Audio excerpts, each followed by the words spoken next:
ঘূর্ণিঝড় রেমাল ক্লিয়ার হয়ে যাওয়ার পর এখন আমরা নিরাপদ আশ্রয় কেন্দ্রে যেখানে ছিলাম সেখান থেকে আমাদের পূর্ব গন্তব্যস্থানে আমরা আবার ফিরে যাচ্ছি। যাইতে যাইতে আমরা আপনাদেরকে কিছু সুন্দর সুন্দর দৃশ্য দেখাই।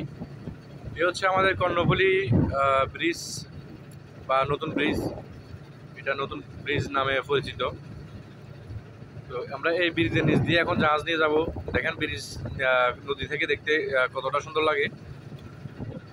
আর ওয়েদারটা এখনও কিন্তু খারাপ, এরকম প্রায় আরও 2-3 দিনের মতো থাকবে। বাতাসের গতি এখনও আছে।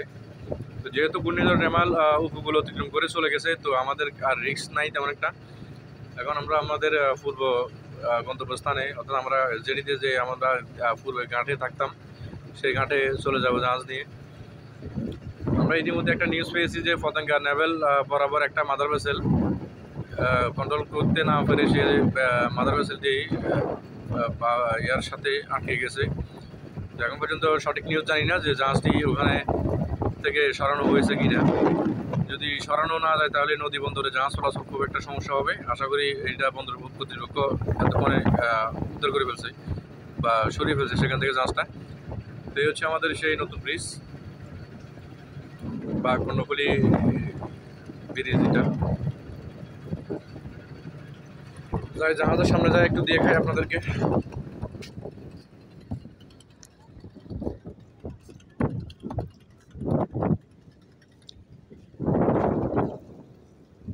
কত সুন্দর সুন্দর জাহাজ। এগুলো হচ্ছে কার্গো ভেসেল। আমাদের পণ্য বহিনগর থেকে যে পণ্য খালাস করা হয় ছোটো ছোটো জাহাজগুলো থেকে নিয়ে আসে মাদারবাজার থেকে ঢাকা, চিটাং, খুলনা ইত্যাদি ইত্যাদি জায়গায় গিয়ে মালগুলো পৌঁছায় দেয়। পরবর্তীতে কার্গো ট্রাকে করে আপনার আমাদের গ্রামে গঞ্জে বাজারে ইত্যাদি ইত্যাদি জায়গাতে পৌঁছানো হয় আর কি। এ হচ্ছে সেই ব্রিজ।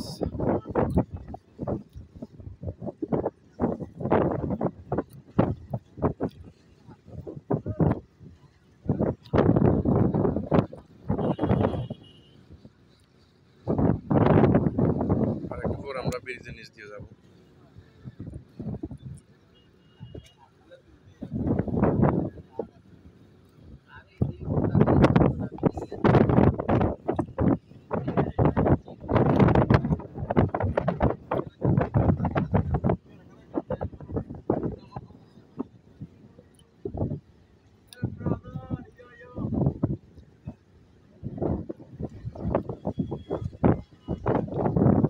বাতাসের গতি এখনো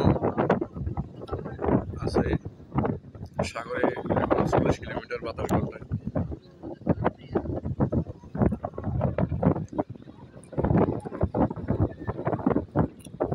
এই হচ্ছে ব্রিজ, একদম কাছ থেকে দেখেন। ব্রিজে তো রঙও করা।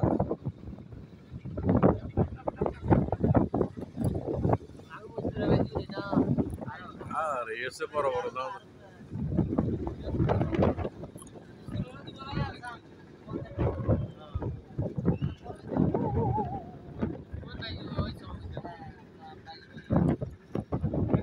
আমরা ব্রিজের নিচ দিয়ে চলে আসলাম।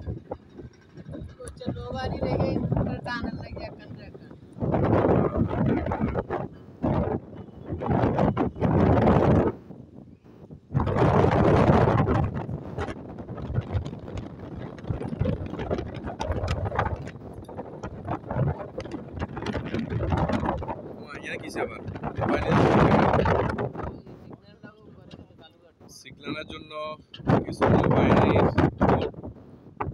তারা নিরাপদ আশ্রয় কেন্দ্রে ছিল, এখান থেকে এখন আবার গন্তব্যস্থানে ফিরে যাচ্ছে।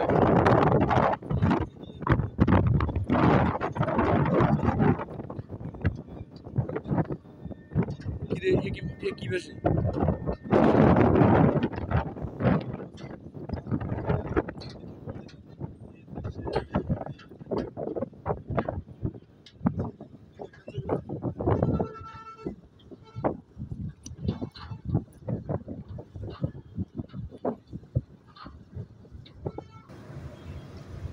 আমাদের পিছন পিছন একটি অয়েল ট্যাঙ্কার আসতেছে।